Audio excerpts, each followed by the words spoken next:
Hello, future chartered accountants. Today we are going to revise professional ethics. This is part number 4 of professional ethics. So let us start with our discussion. तो अब अपन पढ़ते हैं clause number 8. Clause number 7 तक अपन ने पहले पढ़ लिया था. क्लॉज नंबर 8 क्या बोलता है? A C in practice would be deemed to be guilty of professional misconduct अगर वो एक्सेप्ट करता है position, accept a position as a auditor जो कि प्रीवियसली किसने रख रखी थी. It is held by another chartered accountant और अ सर्टिफाइड ऑडिटर. ये वाला पॉइंट आज की डेट में रेलिवेंट नहीं है. तो अगर मैं सिंपल बोलूँ, वो एक्सेप्ट करता है position as an auditor. Which auditor? That is tax auditor, stat auditor, internal auditor, concurrent auditor. Every type of auditor is covered. तो यहाँ पे ये इलस्ट्रेटेड लिस्ट है. तो अगर मैं पोजीशन एक्सेप्ट करता हूँ as a auditor held by another chartered accountant, अगर वो पिछली जो पोजीशन थी it is held by another chartered accountant, then I should first communicate with him in writing. I should communicate with him in writing. तो कौन से auditors के लिए point? It is for every auditor. Tax auditor, stat auditor, internal auditor and concurrent auditor. तो अगर वो position it is held by another chartered accountant, we should first communicate with him, है ना. अब अपन की बात आती है कि कब अपन को ऑडिट एक्सेप्ट करना चाहिए, कब नहीं करना चाहिए. अगर मान लो अनडिस्प्यूटेड ऑडिट फीस है. अनडिस्प्यूटेड मीन्स जिसके पीछे कोई भी लड़ाई नहीं है. मतलब क्लाइंट एक्सेप्ट कि मुझे ये ऑडिटर को पैसा देना है, ठीक है. अब वो पैसा नहीं दिया और क्या हुआ, उस वजह से वो ऑडिटर मतलब क्या बोलता है, मतलब वो ऑडिटर मतलब या तो रिजाइन कर देता है या कुछ भी कर देता है. तो अब मैं नया ऑडिटर आया हूँ, तो मुझे ये इंश्योर करना है कि मैं ऑडिट तभी एक्सेप्ट करूँगा जब आप अनडिस्प्यूटेड ऑडिट फीस पे कर दोगे. तो मुझे एक्सेप्ट तब तक नहीं करना. I should not accept until this undisputed audit fees has been paid. इसकी एक ही एक्सेप्शन है, that is in case of sick units. तो सिक यूनिट्स के केस में you can accept even if they have not paid the undisputed audit fees. तो देखो, अगर अनडिस्प्यूटेड ऑडिट फीस किसी मेंबर की नहीं पे करी है इन्होंने और आप नए ऑडिटर आए हो, तो आपको इंश्योर करना है that you should accept but only after the payment of such fees, ठीक है. तो अनडिस्प्यूटेड ऑडिट फीस के लिए ये पॉइंट है. और अगर डिस्प्यूटेड ऑडिट फीस है तो मुझे सिर्फ क्लाइंट को बोलना है to have the dispute settle और सेटल करो ये मामला, ठीक है. तो मुझे लेकिन इसमें मैं एक्सेप्ट कर सकता हूँ. There is no condition that it should be paid. तो should his influence in favour of his predecessor to have the dispute as regards the fees settle. तो मैंने बोला मुझे क्या करना है, एक्सेप्ट सब पोजीशन एज एन ऑडिटर. तो अगर मुझे एक्सेप्ट करनी है position as a auditor that is previously held by a chartered accountant, I should first communicate. तो देखो, अगर मान लो मुझे एक्सेप्टेंस तब तक नहीं देनी है जब तक अनडिस्प्यूटेड ऑडिट फीस पे ना हो जाए. But this is not applicable in case of sick units. Sick units वो यूनिट होती है जिसने क्या बोलते हैं, सिट यूनिट क्या होती है, जिसे 5 साल रजिस्ट्रेशन के लिए हो गए हैं, unit registered for not less than 5 years, और जिसकी हर साल में ही नेगेटिव नेटवर्क थी, which has at the end of any financial year accumulated losses equal to or exceeding its entire net worth. तो मतलब या तो नेटवर्थ उसकी जीरो थी या फिर इट इज नेगेटिव, है ना. तो ये अपना पॉइंट आ जाता है. अब बात आती है what do you mean by undisputed audit fees. तो जो आप प्रोविजन फॉर ऑडिट फीस बनाते हो in the books of account that will be treated as undisputed audit fees. तो provision for audit fees in account signed by both the auditee and the auditor would be treated as undisputed audit fees. तो जो provision बनता है that would be treated as undisputed audit fees, तो वो pay हो जानी चाहिए, then only you can accept. So what are some of the grounds जिसके बेसिस पे आप एक्सेप्ट नहीं करोगे, ठीक है. तो अगर मान लो non compliance of the provision of section 139 and 140 हुआ है, तो अगर आप एक्सेप्ट करते हो तो आप you will be guilty under clause number 9. तो क्योंकि वो क्या बोलता है that the auditor should accept only after the compliance, after ensuring the compliance of section 139 and 40. तो अगर आप ये वाला पॉइंट है तो आप एक्सेप्ट नहीं करोगे, तो आप गिल्टी हो जाओगे अगर आप एक्सेप्ट करते हो तो. या फिर अगर अनडिस्प्यूटेड ऑडिट फीस की पेमेंट नहीं हुई है, you will be treated as guilty, ठीक है. But this point is not applicable in case of security. या फिर अगर आप क्वालिफाइड रिपोर्ट की वजह से आप ऑडिटर चेंज करता है क्लाइंट, ठीक है. तो क्लाइंट ने क्या किया, पिछले ऑडिटर ने क्वालिफाइड रिपोर्ट दी थी, तो अब क्लाइंट क्या चाह रहा है कि मैं ऑडिटर चेंज करूं. तो देखो, अगर qualification for was for the good ground, मतलब उसने वैलिड रीजन का, तो आपको रेफ्यूज कर देना चाहिए. But this is optional, this is not mandatory. तो आप क्या कर सकते हो, रेफ्यूज कर सकते हो, ठीक है ना. अगर उसका जो पिछले वाले ऑडिटर का जो क्वालिफिकेशन का ग्राउंड था दैट वाज वैलिड, अगर पिछले वाले ऑडिटर का ग्राउंड जो था वो इनवैलिड था, मतलब उसे क्वालिफिकेशन नहीं देनी चाहिए थी, तब भी उसने दे दी, देन यू कैन एक्सेप्ट. लेकिन ये जो रेफ्यूजल है इसमें भी मैंडेटरी नहीं है, यू मे रेफ्यूज, ठीक है. This is not mandatory that you should refuse, but it is rather you may refuse. It's a healthy practice that you refuse, but आप मना कर दो कि मैं नहीं ऑडिट करूंगा, but there is no obligation. तो देखो, अगर मैं बोलूँ नॉन कंप्लायंस हुआ है तो हमेशा मना करना है, ठीक है। अगर non payment of undisputed audit fees हुआ है तो हमेशा मना करना है। लेकिन क्वालिफाइड रिपोर्ट के बेसिस में it depends whether the qualification was for a valid reason और not for the valid reason. अगर वैलिड रीजन की वजह से थी तो यू मे रिफ्यूज, ठीक है, but it was not for the valid reason you can accept, ठीक है। ये अपना पॉइंट आ जाता है। अब अपना पॉइंट आता है कि अगर मान लो क्लाइंट अपने पास आता है, क्या बोलते हैं, ऑडिट करवाने के लिए, ठीक है, बोलता है अब मैं आपको ऑडिटर बनाना चाहता हूँ, ठीक है। तो फिर अपन क्या करेंगे, तो पहले क्या प्रोसीजर है, पहला प्रोसीजर ये है कि हम कंपनी से पूछेंगे कि आपने अपने पुराने वाले ऑडिटर को बताया कि आप उन्हें चेंज करना चाहते हो, whether the retiring auditor had been informed. तो अगर जवाब आता है यस, देन अ कम्युनिकेशन, तो मुझे कम्युनिकेट करना है एज पर दिस क्लॉज। तो हमें क्या करना है, कम्युनिकेशन करना है एज पर क्लॉज नंबर 8, ठीक है। अगर उन्होंने नहीं बताया है, तो अगर क्लाइंट ने अपने रिटायरिंग ऑडिटर को नहीं बताया कि हम उन्हें रिमूव करने वाले हैं, तो फिर मुझे क्या फिर मुझे उनसे पूछना है कि क्या रीजन है, व्हाट इज द रीजन, ठीक है। Ask him the reason, ask the company the reason for the propose change. तो उनके बंदों से पूछो, समझो, हाँ, कि क्या रीजन है, ठीक है। तो अगर no valid reason, it is a healthy practice, मतलब दिस इज ओनली रिकमेंडेटरी, आपको एक्सेप्ट नहीं करना चाहिए। लेकिन अगर आप चाहो तो आप एक्सेप्ट कर सकते हो, not to accept the audit, but if you accept, अगर आप एक्सेप्ट करते हो, but you should address the communication to the retiring auditor as per this clause. तो अगर मैं पहले बोलता हूँ, पहला स्टेप क्या है, अगर कंपनी ने बता रखा है तो आप सीधा कम्युनिकेशन एड्रेस कर दो। अदरवाइज आप क्या समझो, रीजन समझो, change for the change of the auditors. अगर रीजन वैलिड है you can address the communication, नहीं है अगर रीजन वैलिड नहीं है तो आपको, वैसे तो it's a healthy practice to refuse, but it is not a mandatory practice to refuse, ठीक है। तो ये this is a healthy practice, है ना। तो ये मैंडेटरी नहीं है कि आपको मना करना ही करना है, you can accept and you can address the communication, ठीक है। अब अपन ने पढ़ा कि मान लो अनडिस्प्यूटेड ऑडिट फीस की पेमेंट हो जानी चाहिए, लेकिन मान लो अब ऑडिटर को मैं पैसा देना चाहता हूँ, लेकिन ऑडिटर का बैंक अकाउंट बंद हो गया, ठीक है, वो एड्रेस ही नहीं मिल रहा, तो फिर मैं क्या करूँ, फिर मैं क्या कर सकता हूँ, फिर मैं ये इंश्योर कर सकता हूँ, अब मैं नया ऑडिटर हूँ तो मुझे ये देखना है कि उसके नाम पे डीडी परचेज किया गया है, purchase demand of the amount equivalent to the undisputed audit fees. तो ये एमसीक्यू पॉइंट ऑफ व्यू से आ सकता है कि मान लो अगर उसके दरवाजे बंद है, उसे मैं पेमेंट ही नहीं कर पा रहा, ठीक है, क्लाइंट चाहता है कि मैं पैसा दे दूँ, क्लाइंट चाहता है कि मैं अनडिस्प्यूटेड ऑडिट फीस पे कर दूँ, लेकिन but due to some technical glitches, और या फिर उसका अकाउंट बंद नहीं है, या फिर वो उस एड्रेस पे अवेलेबल नहीं है, I am not able to pay, तो फिर अपना क्या बोलते हैं वो, मतलब डिमांड ड्राफ्ट परचेज कर लेगा, ठीक है। अब what is important here is that you communicate कब क्या होता है, जब आप बोलते हो और दूसरा समझता है, ठीक है। तो मतलब दूसरे का समझना भी इंपॉर्टेंट होता है कम्युनिकेशन में, ठीक है। तो अगर मान लो अपन को क्या करना है, तो इसके लिए इंपॉर्टेंट पॉइंट क्या है कि यहाँ पे सिर्फ सर्टिफिकेट ऑफ पोस्टिंग से काम नहीं चलेगा, you should have a positive evidence of the delivery. तो हमें, हमारे पास ये एविडेंस होना चाहिए that this communication has been actually delivered. तो इसके लिए हमें किस पोस्ट के थ्रू भेजना है, रजिस्टर्ड पोस्ट एक्नॉलेजमेंट ड्यू के थ्रू, या फिर हमें बाय हैंड डिलीवर करना है और उसके अगेंस्ट रिटर्न एक्नॉलेजमेंट ले लेनी है, ठीक है। या फिर मुझे ईमेल एड्रेस पे रिटायरिंग ऑडिटर से लिखवा देना है कि उनके पास ये मेल पहुंच गई थी, acknowledgement of the communication from the retiring auditors with email address, ठीक है ना। या फिर क्या करना है, यूडिंग जनरेट करवा देना है, ठीक है। तो अगर मैं बोलूँ registered post acknowledgement due, hand delivery दे दो, रिटर्न एक्नॉलेजमेंट ले लो, या फिर ईमेल एड्रेस से ले लो। अगर मान लो मैंने एड्रेस की कम्युनिकेशन, लेकिन वो प्रेमाइसेस ही बंद थे, तो फिर क्या करेंगे, एज हैविंग बीन डिलीवर, उसे ऐसा मान लिया जाएगा that it has been communicated, ठीक है। या फिर फॉर्म वो उस एड्रेस पे मिली नहीं, ठीक है, तो it will be deemed to be delivered, है ना।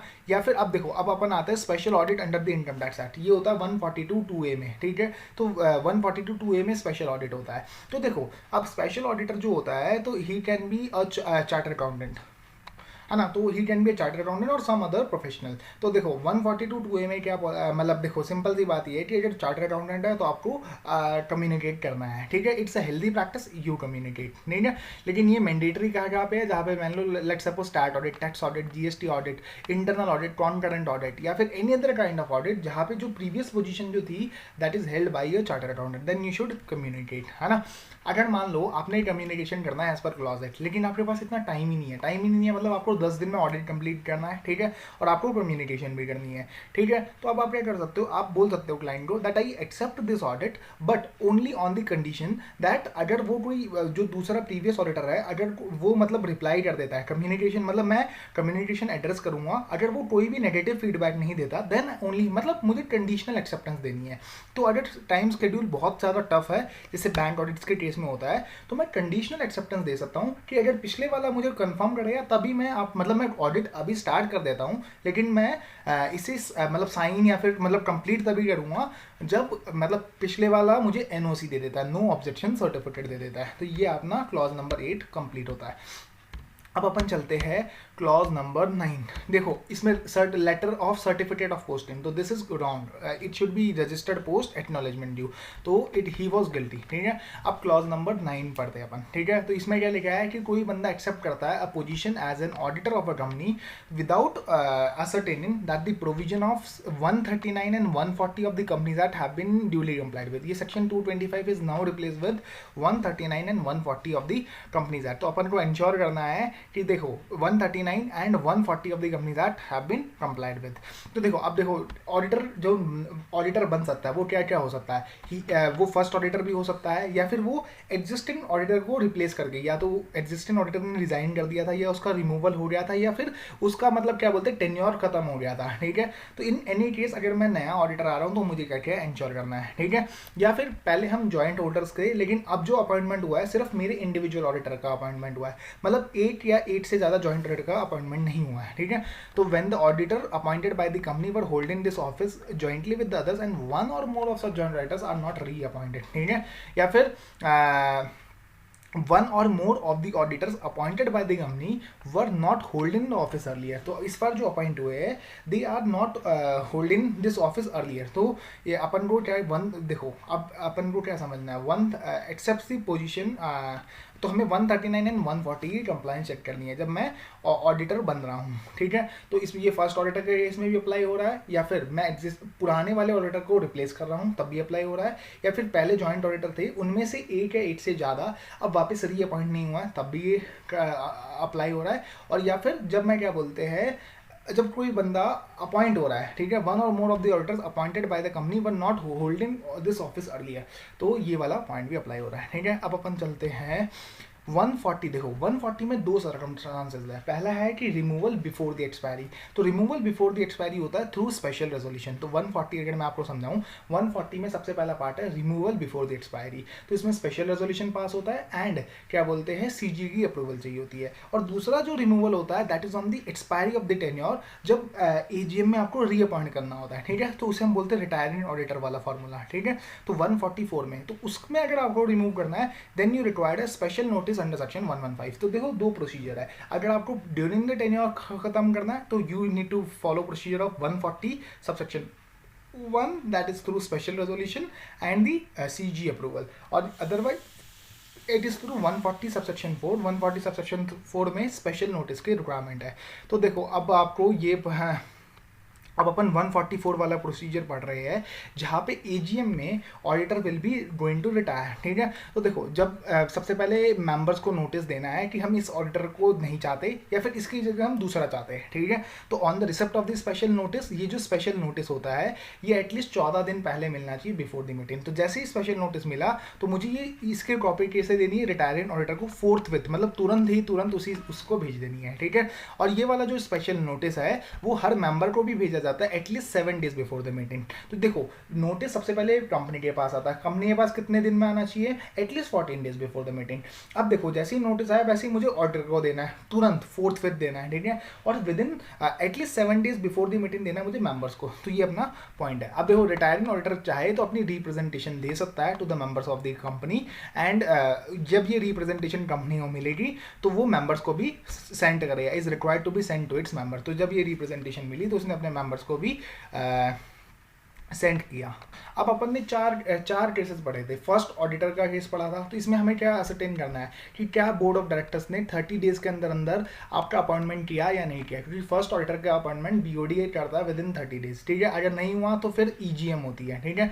तो क्या notice convene in the general meeting has been issued by the company and the valid resolution has been passed thereat, ठीक है। अब अपन फिर दूसरा पॉइंट क्या था, जब एग्जिस्टिंग ऑडिटर के जगह आप आ रहे हो तो it can be due to resignation की वजह से हो सकता सकता है, रिमूवल की वजह से हो सकता है, या फिर अदर डिस्क्वालिफिकेशंस की वजह से हो सकता है। तो देखो जो ग्रेजुअल वैकेंसी फिल करने की पावर है that is with the board of directors. तो क्या देख रहा है कि बोर्ड ऑफ डायरेक्टर्स ने फिल किया या नहीं किया। लेकिन अगर रेजिग्नेशन का केस होता है तो इसमें मीटिंग में भी अप्रूवल चाहिए होती है, जनरल मीटिंग में भी, ठीक है। तो as to whether the proper resolution fill in the vacancy has been passed at the general meeting of the company. तो देखो अगर कैजुअल वैकेंसी होती है तो बीओडी अपॉइंट करता है, लेकिन अगर मान लो it is due to the resignation of the auditor then it should be passed in the general meeting also. तो देखना है कि क्या दोनों का कंप्लायंस हुआ है या नहीं हुआ है, ठीक है। अगर या फिर ऑर्डर को रिमूव किया गया है before the expiry of his tenure तो स्पेशल रेजोल्यूशन पास होता है and the previous approval of the central government भी लिया जाता है ना। अब अपन आते हैं, और ये प्रोविजन तब भी अप्लाई होंगे जहाँ पे जो ऑफिस था that was jointly hold and now one of the auditor is not reappointed. ये अपन ने पहले भी पढ़ रखा है। तो अब यहाँ पे स्पेशल नोटिस कब तक दिया जाना चाहिए, एटलीस्ट 3 मंथ्स, मतलब देखो मतलब 3 महीने के बाद में और 14 दिन पहले। तो मतलब जब मीटिंग होनी है तो उसके मतलब देखो 3 महीने के मतलब मीटिंग शुरू होने से 3 महीने के बाद में ही वो नोटिस दे सकता है, and at least 14 days before the date of the meeting exclusive of the date on which the notice is given and the day of meeting, ठीक है। तो दोनों डेट को एक्सक्लूड कर दो, ठीक है। तो अब देखो ये जो नोटिस है ये मुझे मेंबर्स को भेजना है at least 7 days before the GM. Special notice has been send to the retiring auditor forthwith. ये मुझे इंश्योर करना है, देखो जो इनकमिंग ऑडिटर है उसे ये पॉइंट्स इंश्योर करने हैं कि सेक्शन 144 की जो प्रोविजंस है that have been complied with, ठीक है। तो 144 पूरा चिपका देना है, ठीक है। और जो रिप्रेजेंटेशन रिसीव्ड हुई है from the retiring auditor that should be send to the members of the company, और जो रिप्रेजेंटेशन रिसीव्ड हुई है that has been considered at the general meeting जहाँ पे उसका रिमूवल होने वाला है, and the resolution proposed by the special notice has been properly passed at the general meeting। तो जो resolution जो पास हुआ है, तो बेसिकली बोलूँ तो incoming auditor needs to ascertain whether the provision of 144 have been complied with or not। तो अब ये अपने पास 139 140 का पॉइंट आ जाता है। अब अपना पॉइंट आता है कि अपन को रिटायरिंग ऑडिटर को जो स्पेशल नोटिस आया है वो फोर्थविथ देना है। तो वो किस मेथड के थ्रू देना है, that should B by registered post acknowledgement due. तो वो एक पॉजिटिव एविडेंस होना चाहिए कि उसको रिटायरिंग ऑडिटर को वो वाला स्पेशल नोटिस मिला है। तो ये एमसीए ने नोटिफाई कर रखा है that it should B by registered post with acknowledgement due, ठीक है। And a copy of the, अब देखो जो इनकमिंग ऑडिटर है उसे मिनट्स की कॉपी लेनी है जिसमें उस पुराने वाले ऑडिटर का क्या बोलते हैं रिमूवल हुआ है और उसका अपॉइंटमेंट हुआ है, और copy of the relevant meetings of the general meeting जिसपे duly verified by the chairman, ठीक है। तो ये अपना पॉइंट आ जाता है। तो देखो अगर कोई मीटिंग एडजर्न होती है, ठीक है, तो उस मीटिंग जब एडजर्न हुई तो फिर अगले मीटिंग तक उस ऑडिटर को अपना टेन्योर होल्ड करना पड़ेगा। When the AGM is adjourned the retiring auditor will continue to hold the office of the auditor till the adjourn meeting is held and the business listed in the agenda is concluded. तो मतलब वो उसका tenure बढ़ जाएगा, ठीक है, until the adjourn meeting has been concluded. अगर अपन को पता है कि अगर 139(9) क्या बोलता है, अगर किसी भी मीटिंग में ऑडिटर रीअपॉइंट नहीं हो पाता या फिर मतलब क्या बोलते हैं रीअपॉइंट नहीं हो पाता, then the existing auditor will continue where at any EGM no auditor is appointed या फिर reappointed the existing auditor shall continue to be the auditor of the company, ठीक है। तो ये 139 में लिखा है। तो अगर मान लो अब क्या हुआ, मीटिंग एडजर्न हुई, मीटिंग एडजर्न हो जाती है अपनी, ठीक है।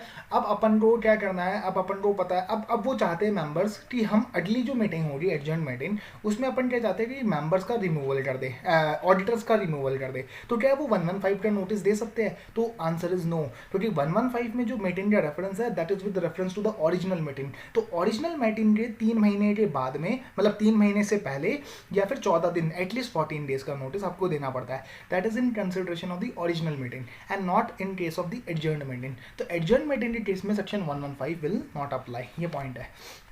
और तो देखो अगर ऑडिटर रिजाइन करता है या फिर अपने आप को रीअपॉइंटमेंट के लिए ऑफर नहीं करता है, मतलब बोलता नहीं कि मैं रीअपॉइंट होना चाहता हूँ, ठीक है, तो वो क्या करेगा, एड्रेस करेगा कम्युनिकेशन टू द बीओडी और इसकी कॉपी वो इंस्टीट्यूट को भी भेजेगा। तो जो नया वाला ऑडिटर आ रहा है इट इज़ ड्यूटी कि वो बोर्ड ऑफ डायरेक्टर से उस क्या बोलते हैं लेटर की कॉपी ले जहाँ पे उसने कम्युनिकेशन की होगी कि मैं अपने आप को रीअपॉइंट कराना नहीं चाहता या फिर मैं रिजाइन करता हूँ, तो मुझे उसकी कॉपी लेनी है। या फिर दूसरा केस क्या हो सकता है जहाँ पे उसने रीअपॉइंटमेंट के लिए अपने आप को प्रेजेंट प्रेजेंट किया but he was not reappointed, ठीक है। तो उसने अपने आप को रीअपॉइंट के लिए ऑफर किया लेकिन उसका रीअपॉइंटमेंट नहीं हुआ, तो फिर वो क्या करेगा, वो इंस्टीट्यूट के पास कॉपी फाइल करेगा जो कि वो send which he have send to the management for the circulation among the shareholders. तो वो वाली स्टेटमेंट भेजेगा और it will be on the part of the incoming auditor that he needs to satisfy कि वो statement उसने ली है, ठीक है। तो ये अपना पॉइंट आ जाता है। अब अपन आता है क्लॉज नंबर 10 के ऊपर। क्लॉज नंबर 10 क्या बोलता है कि C in practice will be deem to be guilty of professional misconduct अगर वो चार्ज करता है या फिर ऑफर्स टू चार्ज करता है in respect of his professional and employment fees which are based on the percentage of profits or which are contingent upon the findings, ठीक है। तो या तो वो percentage of profits पे ऊपर based है या फिर contingent upon फाइनेंस के ऊपर है, except as permitted under any regulation. तो देखो अगर एक्सेप्ट एज अंडर परमिटेड मतलब except as otherwise allowed you can not charge fees on percentage of profits method या फिर कॉन्टिजेंट अपॉन फाइनेंस, तो यू कैन नॉट चार्ज। तो देखो किन किन चीज़ों में अपन को अलाउड है, तो ये रेगुलेशन 192 बताता है। देखो अगर फीस कोर्ट फीस फिक्स करता है, fees should not be regarded as being contingent if it is fix by a court और द अदर पब्लिक अथॉरिटी, तो आज उसे कॉन्टिजेंट नहीं मानेंगे। तो अपन ने क्या बोला, क्लॉज नंबर 10 बोलता है कि परसेंटेज ऑफ प्रॉफिट्स वाली फीस नहीं ले सकते, कॉन्टिजेंट अपॉन फाइनेंस वाली फीस नहीं ले सकते। कॉन्टिजेंट अपॉन फाइनेंस मीन्स अगर इसका रिजल्ट अच्छा आया तो मैं पैसे लूंगा, अगर नहीं आया तो मैं नहीं लूंगा। तो this should not be the case. अब अपन पढ़ते हैं लेकिन कुछ बहुत केसेस में अलाउड है, that is listed in regulation 192, जहां पे बोला गया receiver liquidator can charge on the percentage basis या फिर auditor of a cooperative society या फिर valuer for the purpose of direct taxes only in not indirect taxes, ठीक है। Certain NCS, certain fund raising services, debt recovery services, cost optimisation services and acting as the insolvency professional, या फिर very important clause non assurance services for the non audit lines. तो मतलब मैं कौन सी services दे रहा हूँ, नॉन अश्योरेंस किसको दे रहा हूँ, नॉन ऑडिट लाइन्स को। तो that is important, here I can charge percentage on fees on the percentage basis या फिर contingent that is contingent upon the finance. तो कोऑपरेटिव सोसाइटी ये आपको लिस्ट लर्न करनी है, रेगुलेशन 192 है ना। क्लॉज नंबर 11 क्या बोलता है, C in practice deem to be guilty of professional misconduct अगर वो बिजनेस या ऑक्यूपेशन में एंगेज करता है other than that of CA unless permitted by the council so to engage.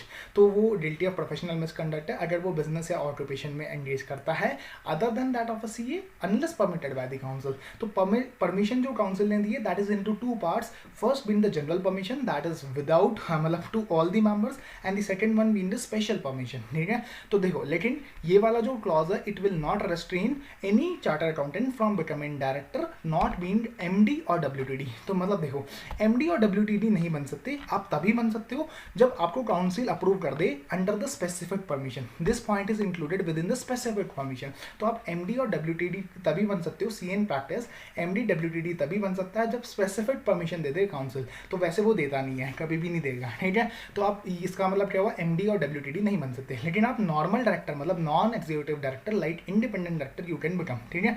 तो ना तो मैं डायरेक्टर बन सकता हूँ, ठीक है, अनलेस मैं लेकिन provided that nothing herein shall disentitle a CA from being a director unless he और any of his partner is interested in such company as an auditor.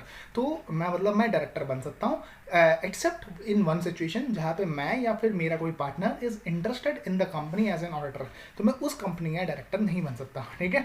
तो यहाँ पे अगर मैं किसी कंपनी का ऑडिटर हूँ या फिर मेरा कोई पार्टनर ऑडिटर है तो I can not become the director. लेकिन अभी इंस्टीट्यूट ने इसमें एक और पॉइंट बोला, लेट सपोज मैं होल्डिंग का ऑडिटर हूँ, ठीक है, और मैं क्या बनना नहीं मैं सब्सिडरी का ऑडिटर हूँ और मैं होल्डिंग का डायरेक्टर बनना चाहता हूँ। देखो ये रहा पॉइंट, मैं ऑडिटर किसका हूँ, सब्सिडरी कंपनी का, और मैं डायरेक्टर किसका बनना चाहता हूँ, होल्डिंग कंपनी का। तो देखो मैं डायरेक्टर किसका बनना चाह रहा हूँ, होल्डिंग कंपनी का। तो मैंने क्या बोला, क्लॉज क्या बोलता है, unless he is interested in the company as an auditor. तो मैं होल्डिंग का तो ऑडिटर हूँ नहीं, तो क्या मैं बन सकता हूँ, वैसे तो एज पर प्रोविजन तो मैं बन सकता हूँ, लेकिन इंस्टीट्यूट ने बोला कि हमें इसे ब्रॉड व्यू में समझना है, अपन को इसे एक एक वर्ड बाई वर्ड नहीं समझना। तो उन्होंने बोला subsidiary auditor of a subsidiary company can not be a director of its holding company. तो ये क्लॉज नंबर 9 का लिंक, क्लॉज नंबर 11 का लिंक आता है, ठीक है। अब देखो अपन ने क्लॉज नंबर 11 पढ़ा, इसमें दो परमिशन है। तो अब अपन पढ़ते हैं रेगुलेशन 190A एंड रेगुलेशन 191, ठीक है। तो रेगुलेशन 190A क्या बोलता है, C in practice not to engage in any other business और ऑक्यूपेशन, यही क्लॉज नंबर 9 बोलता था, ये अपन को पता है। लेकिन क्लॉज रेगुलेशन 191 क्या बोल सकता है, सी ए पार्ट टाइम एम्प्लॉयमेंट ले सकता है in practice may accept, ठीक है. तो notwithstanding anything contained in regulation 198 but subject to the control of the council, a CA can practice as a liquidator. वो liquidator बन सकता है, ट्रस्टी बन सकता है, executor, administrator, receiver, representative for the costing financial taxation matter, या फिर क्या बोलते हैं अपॉइंटमेंट ले सकता है विद द सीजी और द एसजी और अ कोर्ट ऑफ लॉ, है ना, provided this is not on a salary come full time basis, provided this is not this is only a part time, ठीक है. तो provided his employment is not on a salary come full time basis, तो वो full time basis पे ये काम नहीं कर सकता, लेकिन पार्ट टाइम बेसिस पे ये काम कर सकता है. अब अपन ने पढ़ा, देखो कुछ बहुत परमिशन जनरली दे रखी है, कुछ बहुत स्पेसिफिक परमिशन है. जैसे एमडी और डब्ल्यूटीडी वाली it is a specific permission, आपको स्पेशली लेनी पड़ेगी, ठीक है. तो नो स्पेसिफिक परमिशन किन चीज़ों में है, जहाँ पे मैं किसी सीएन प्रैक्टिस के यहाँ पे नौकरी कर रहा हूँ, या फिर प्राइवेट ट्यूटरशिप, या फिर authorship of books and RTL, या फिर मैं लाइफ इंश्योरेंस एजेंसी होल्ड करता हूँ for the purpose of getting renewal commission only. तो सिर्फ रिन्यूअल के लिए, नई पॉलिसी बनाने के लिए नहीं है, ठीक है. Attending classes and appearing for an examination, ठीक है. या फिर मैं पब्लिक इलेक्टिव ऑफिसेज हेल्ड करता हूँ, या फिर honorary office leadership of charitable educational notary public justice of peace, part time tutorship under the coaching organisation. देखो अभी अपन ने प्राइवेट ट्यूटरशिप पढ़ा, पार्ट टाइम ट्यूटरशिप पढ़ा, ठीक है. Valuation of paper, paper setter, editorship of professional journal, acting as surveyor and loss assessor, this is general permission, ये मतलब सबको अलाउड है, ठीक है. Recovery consultant in the banking sector, या फिर एग्रीकल्चरल लैंड को ओन करना and carrying out the agricultural activity. लेकिन कुछ बहुत चीज़ों के लिए स्पेसिफिक रेजोल्यूशन चाहिएगा, लाइक आई नीड टू, मैं एम्प्लॉयमेंट कहाँ पे कर रहा हूँ. देखो ऊपर वाले क्लॉज में कहाँ पे एम्प्लॉयमेंट थी, जहाँ पे मैं सीएन प्रैक्टिस के पास नौकरी कर रहा हूँ. यहाँ पे क्या है कि मैं किसी बिजनेस कंसर्न में काम कर रहा हूँ, तो आई नीड प्रायर अप्रूवल, ठीक है. या फिर मैं किसी नॉन बिजनेस कंसर्न में काम कर रहा हूँ, तो आई नीड स्पेसिफिक अप्रूवल, ठीक है. या फिर मैं एमडी या डब्ल्यूटीडी बनना चाह रहा हूँ, ठीक है. Provided that the member and और his relative do not hold substantial interest in such concern. तो ऑब्वियसली बात है, अगर substantial interested then you can not become MD और डब्ल्यूटीडी, ठीक है. या फिर मेरा कोई interest in the family business concern है as a result of the inheritance and I am not taking as actively part and in which no active part is been taken, ठीक है. या फिर interest in an educational institution, या फिर मैं lectureship लेता हूँ for other than the institute courses, है ना. पार्ट टाइम या फुल टाइम ट्यूटरशिप देता हूँ under any educational institution other than the institute, या फिर editorship of journal other than the professional journals, या फिर एनी अदर बिजनेस और occupation for which the executive committee consider that the permission may be granted. तो किसी भी और चीज़ के लिए अगर मुझे परमिशन लेनी है then it should be a specific permission. तो only general permission is 14 clauses, तो अपन ने ऊपर पढ़ लिया, बस ये आपको समझना है, इनके लिए जनरल परमिशन है, फॉर अदर्स इट इज़ क्या बोलते हैं स्पेसिफिक परमिशन. तो ये अपना ये अपन पढ़ लिया, ठीक है. अब अपन ने डायरेक्टर सिंप्लिसिटर, क्या वो बन सकता है, हाँ बन सकता है डायरेक्टर सिंप्लिसिटर, लेकिन एमडी और डब्ल्यूटीडी नहीं बन सकता, अपन ने पढ़ लिया, ठीक है.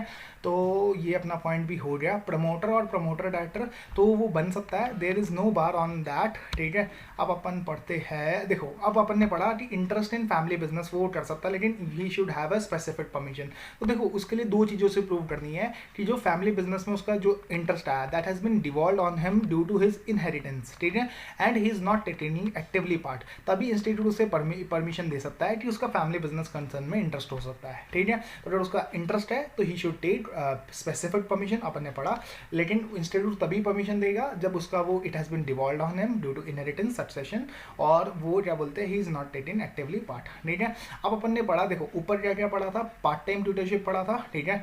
तो अपन ने पढ़ा था, अगर देखो अपन ने पढ़ा था कि पार्ट टाइम जनरल परमिशन किस केस में थी, प्राइवेट ट्यूटरशिप के केस में, and part time tutorship under the institute, ठीक है. और स्पेसिफिक परमिशन लेनी थी for part time full time tutorship under any educational institution other than the ICA, ठीक है. तो अगर ये टोटल आवर्स जितना अपन पढ़ा रहे हैं, it should be less than, it should not exceed 25 hours a week. अगर आपको अटेस्ट फंक्शन करना है, तो अगर आपको ऑडिट रिपोर्ट साइन करनी है, अटेस्टिंग करनी है, तो आपको ये मतलब कितने घंटे पढ़ा सकते हो आप, मैक्सिमम 25 घंटे पढ़ा सकते हो इन अ वीक. तो आप मैक्सिमम 25 आवर्स अ वीक पढ़ा सकते हो. चाहे जनरल परमिशन वाली ले लो, चाहे स्पेसिफिक परमिशन वाली ले लो, टोटल में आप कितना पढ़ा सकते हो, सिर्फ और सिर्फ 25 आवर्स अ वीक. ये अपना पॉइंट आ जाता है ना. ये कुछ बहुत इलस्ट्रेशन है, आप देख लेना, ठीक है. क्लॉज नंबर 12 क्या बोलता है कि मैंने किसी को साइन करने दिया, allows a person not being a member of the institute in practice, या फिर वो मेरा पार्टनर नहीं है, और वो मतलब देखो मैंने आपको वो चार्ट बताया था कि देखो अपन ने क्लॉज 1 में जो चार्ट पढ़ा था, तो सिर्फ partner who is in practice can only sign, ठीक है. तो any balance sheet, profit and loss, या फिर रिपोर्ट और फिनेंशियल स्टेटमेंट, तो मैं किसी CA इन प्रैक्टिस को, मतलब CA इन प्रैक्टिस जो कि मेरा पार्टनर है, सिर्फ वही मेरे बिहाफ पे साइन कर सकता है any financial statement, balance sheet, profit and loss या फिर कोई रिपोर्ट, ठीक है। तो अब इसका लिंक सेक्शन 26 के साथ भी बैठता है, जहाँ पे ये बोलता है कि no person other than a member of the institute shall sign any document on behalf of the CA in practice or a firm of CA in his or its professional capacity. तो section 26 क्या बोलता है, कोई भी CA के behalf पे document sign नहीं करेगा, है ना, other than the CA in practice, ठीक है। तो लेकिन ये एक्सेप्शन है for the routine documents. Routine document कोई भी बंदा साइन कर सकता है, लाइक सपोज ऑडिट क्वेरी देनी है, या मुझे कोई इन्फॉर्मेशन पूछनी है, या फिर मुझे अपनी ड्राफ्ट ऑब्जर्वेशंस देनी है, या फिर मुझे वाउचर्स को स्टैम्प करना है। जैसे ऑडिटर का स्टैंपिंग चाहिए होती है ना, कहीं भी बड़े बड़े कॉन्करेंट ऑडिट में स्टैम्प, हर वाउचर ऑडिटर से स्टैम्प होता है, ठीक है। या फिर acknowledging and carrying on routine correspondence, ठीक है, या फिर रेजिंग ऑफ बिल्स, है ना, attending to the routine matters in the tax practice. तो इसके लिए सीए की जरूरत नहीं है, ठीक है। तो अपन ने क्या बोला कि कोई भी balance sheet, profit and loss, financial statements, reports, ये कोई भी बंदा, सिर्फ वही बंदा साइन कर सकता है जो कि सीए इन प्रैक्टिस है एंड हिज इन पार्टनर, ठीक है। लेकिन ये रूटीन डॉक्यूमेंट्स कोई भी साइन कर सकता है। क्लॉज नंबर 12 का लिंक है सेक्शन नंबर 26 के साथ, जो कि बोलता है कि कोई भी सीए इन प्रैक्टिस मतलब के बिहाफ पे कोई और बंदा साइन नहीं कर सकता other than CA in practice, ठीक है। तो any other matter incidental to the office administration. तो देखो, अगर कोई रूटीन मैटर टैक्स प्रैक्टिस का अटेंड करना देन इट इज अलाउड, ठीक है। ये क्लॉज नंबर 12 है, ये भी अपना कंप्लीट हो जाता है। अब अपन चलते हैं पार्ट नंबर 2 में। पार्ट नंबर 2 क्या बोलता है, देखो वही क्लॉज नंबर 2 और क्लॉज नंबर 3 से रिलेटेड है। देखो मैं पहले आपको क्लॉज लर्न कराता हूँ किसके, शेड्यूल 1 के, ठीक है। Schedule 1 part 1। तो पहला क्या था, आप क्या बोलते हैं, प्रैक्टिस अलाउ नहीं कर सकते किसी और बंदे को unless he is in partnership with और इज इन एम्प्लॉयमेंट विद, ठीक है। तो क्लॉज नंबर 1। क्लॉज नंबर 2 क्या था कि आप दे नहीं सकते। क्लॉज नंबर 3 क्या था, आप किसी का शेयर रिसीव नहीं कर सकते। क्लॉज नंबर 4 क्या था, पार्टनरशिप में एंटर नहीं कर सकते। क्लॉज नंबर 5 क्या था, सिक्योर बिजनेस नहीं कर सकते। Clause number 6 is about solicitations. Clause number 7 is about advertisement of his professional attainments. Clause number 8 is accepting the position as an auditor previously held by a chartered accountant without first communicating with him in writing. Clause number 9 compliance with the provision of section 139 and 140. Clause number 10 percentage of profits contingent upon findings. Clause number 10. Clause number 11 interest any business or occupation other than that of a chartered accountant, ठीक है। Clause number 11 and clause number 12 आता है, वो practice करने देता है, वो sign करने देता है other than CA in practice who is a partner, तो he will be guilty of professional misconduct. अब अपन चलते हैं पार्ट नंबर 2, जो कि it is applicable only for the service, जो काम कर रहे हैं, ठीक है। तो देखो, अगर कोई सर्विस वाला बंदा अपनी जो सैलरी का कुछ परसेंटेज देता है, तो वो पेज या अलाउ करता है या एग्री टू पे या अलाउ करता है any person any share in the emoluments of the employment undertaken by him. तो अगर मैं अपनी सैलरी का कुछ पैसा देता हूँ then he will be treated as guilty under part number 2 of schedule 1, ठीक है। या फिर मैं एक्सेप्ट करता हूँ, पहले वाले पार्ट क्या देने का, दूसरे वाला क्या एक्सेप्टेंस का। तो मैं एक्सेप्ट करता हूँ क्या कि किसी लॉयर से या फिर चार्टर अकाउंटेंट से या ब्रोकर से क्या फीस प्रॉफिट्स और गेन्स, उसके जो फीस प्रॉफिट्स और गेन है, तो मैं लॉयर, चार्टर अकाउंटेंट या फिर ब्रोकर से कुछ पैसा ले रहा हूँ कि क्योंकि किस लिए पैसा मैं ले रहा हूँ, क्योंकि मैंने उसे काम दिलवाया, ठीक है। तो मैंने बोला, है ना। तो अब जो ये लॉयर है वो किसने एंगेज किया है, जिस कंपनी में मैं काम कर रहा हूँ, या फिर एजेंट है वो, मतलब उस कंपनी का या तो वो एजेंट है या ब्रोकर है, ठीक है। तो मैं उनसे क्या ले रहा हूँ, पैसे ले रहा हूँ। मैंने क्या किया, देखो लेट सपोज मैंने लॉयर एंगेज करा है, जिस कंपनी में मैं काम कर रहा हूँ वहाँ से मैंने लॉयर को बुक किया और मैंने बोला जितना तुझे पैसा इस कंपनी से मिलेगा तो उसका शेयर मुझे देगा, मतलब उसे मैंने काम दिलवा रहा हूँ, ठीक है। तो एक्सेप्ट और agrees to accept any part of the fees profits and gain from the lawyer, chartered accountant and broker engage by such company, firm और पर्सन और एजेंट और कस्टमर ऑफ सच कंपनी। या तो मैं देखो अगर मैं सिंपल बोलूँ, लॉयर, चार्टर अकाउंटेंट, ब्रोकर, ये इसे किसने एंगेज किया, कंपनी ने एंगेज किया, और मैं उनसे क्या ले रहा हूँ, पैसे ले रहा हूँ, then he will be guilty. या फिर मान लो कोई एजेंट है या फिर कस्टमर है, तो उनसे मैं कमीशन ले रहा हूँ। तो एजेंट या कस्टमर से मैं कमीशन ले रहा हूँ, मैंने उन्हें बोला कि मैंने आपको सस्ते में माल दिलवा दिया तो आप मुझे कमीशन दो, ठीक है। तो देखो, लॉयर, चार्टर अकाउंटेंट, ब्रोकर, इन्हें इस कंपनी ने काम दिया, ठीक है, और मैं उनसे अपना पैसा ले रहा हूँ, ठीक है, कि मैंने आपको काम दिलवाया। दूसरा क्या है, एजेंट और कस्टमर, इन्हें मैंने सस्ते में माल दिलाया। अब सस्ते में माल दिलाया तो मैंने इनसे कमीशन दिया। तो मतलब 5 बंदे आ गए, lawyer, charter accountant, broker, agent या फिर कस्टमर, है ना। तो ये 5 बंदों से आप एक्सेप्ट नहीं कर सकते। क्लॉज नंबर 1 है देने के लिए, क्लॉज नंबर 2 है एक्सेप्टेंस के लिए, ठीक है। अब अपन बात करते हैं, एक इसमें बहुत इंपॉर्टेंट पॉइंट है, मिस्टर सी जिसके पास COP भी है लेकिन वो एम्प्लॉयमेंट में भी है, मतलब वो CA फर्म के साथ काम कर रहा है, तो इसके ऊपर हमारा पार्ट 2 लगता है, इट अप्लाइज ऑन हिम, ठीक है। तो अकॉर्डिंग टू, तो ही विल बी गिल्टी अगर वो लॉयर से पैसा ले रहा है, भले ही CA इन प्रैक्टिस है लेकिन he is in employment also, so part 2 applies on him also. अब देखो पार्ट नंबर 3 क्या बोलता है। पार्ट नंबर 3 बोलता है कि आप फेलो नहीं हो, FCA नहीं हो, तब भी आप बोलते हो कि मैं FCA हूँ, then he will be guilty under part number 3 clause number 1। FCA नहीं हो तब भी आप बोलते हो मैं FCA हूँ, ठीक है। या फिर मैं इंस्टीट्यूट को इन्फॉर्मेशन नहीं देता, क्या कौन सी इन्फॉर्मेशन नहीं देता, जो does not supply the information call for or does not comply with the requirement asked for by the institute council, committees, director discipline, board of discipline, disciplinary committee, quality review board or any other appellate authority. तो मैंने information नहीं देता, तो I will be guilty under clause number 2। तो अगर मान लो आप COP के लिए अप्लाई कर रहे हो और you did not fill in the columns, तो it will be guilty under clause 2 part 3, क्योंकि आपने कुछ इन्फॉर्मेशन नहीं दी जो कि उन्होंने मंगाई थी। तो ये बहुत इंपॉर्टेंट इलस्ट्रेशन है, ठीक है। तो अपन को माइंड में रखना है कि अगर मैं इन्फॉर्मेशन नहीं देता, किसने institute, director discipline, disciplinary directorate, board of discipline, appellate authorities, इन सब ने जो इन्फॉर्मेशन मंगाई, I fail to give it, ठीक है। अब अपन ने जब अदर मिसकंडक्ट पढ़ा था सबसे पहले पार्ट नंबर 3 की वीडियो में, तो अपन ने पढ़ा था कि अगर आप लीगल अथॉरिटीज को कंप्लाई नहीं करते then it will be treated as other misconduct, ठीक है। या फिर आपने क्या किया, जो आपने क्लॉज नंबर सेक्शन 7 में जो राइट अप, टेंडर्स या फिर क्या बोलते हैं applying to another chartered accountant, ठीक है, तो आपने जो यहाँ पे वो एडवर्टीजमेंट किया, वहाँ पे आपने क्या की, गलत इन्फॉर्मेशन दी। तो while inviting professional work from another CA, आप अलाउड था ना CA इन प्रैक्टिस करना, ask from another CA in practice under clause number 6, या फिर आप रेस्पॉन्ड कर सकते थे टू द टेंडर्स, है ना, या फिर while advertising through a right up under clause number 7, ठीक है ना, gives information knowing it to be false, तो he will be deemed to be guilty of professional misconduct, ठीक है। तो ये पार्ट नंबर 3 भी अपना कवर हो जाता है। पार्ट नंबर 4 क्या बोलता है, अगर आप किसी आप गिल्टी हेल्ड किए गए बाय एनी सिविल या criminal code for an offence which is punishable with imprisonment for a term not exceeding 6 month, तो आप पार्ट नंबर 4 में गिल्टी हो, ठीक है, क्लॉज नंबर 1। अगर मोर देन 6 मंथ है तो आप पार्ट नंबर 3 के क्लॉज नंबर 1 में गिल्टी हो। अगर मोर देन 6 मंथ है तो वहाँ पे गिल्टी हो, अदरवाइज आप यहाँ पे गिल्टी हो, ठीक है। तो वो सेकंड शेड्यूल में गिल्टी हो, अदरवाइज अगर मोर देन 6 मंथ हो तो आप सेकंड शेड्यूल में गिल्टी हो, अदरवाइज फर्स्ट शेड्यूल में, ठीक है। अप टू 6 मंथ है तो फर्स्ट शेड्यूल का मतलब first schedule part 4 clause number 1, ठीक है। या फिर आप in the opinion of the council अगर आप डिसरिप्यूट ला रहे हो, इसमें वो वाले केसेस आ गए थे जहाँ पे आपने RTL को दूसरे काम करवाए, ठीक है, या फिर बैंक से लोन ले लिया, आप बुक्स ऑफ अकाउंट्स रिटर्न नहीं कर रहे, ठीक है, तो brings disrepute to the profession or the institute as a result of his action whether or not related to his professional work, तो आप क्लॉज नंबर 2 में गिल्टी हो जाओगे। तो ये अपन का पार्ट नंबर 4 भी कवर हो जाता है। Okay, thanks a lot.